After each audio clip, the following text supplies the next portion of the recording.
خب این چیه؟ بول اسپانس. این طرفدار مادریده، اونا طرفدار بارسا. رئال و بارسا. دوست دخترش بهش لباس بارسا داره. چاش این وینیسیوس جونیور رو. آره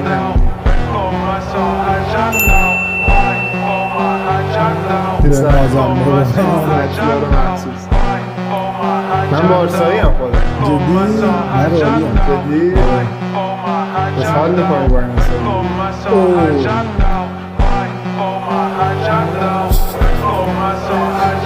شیت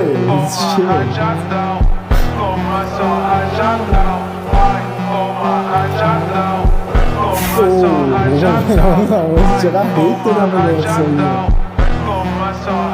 من اینکه تو فیلم و اینا بتونی این کار رو کنی، تو واقعیت که نمیتونی.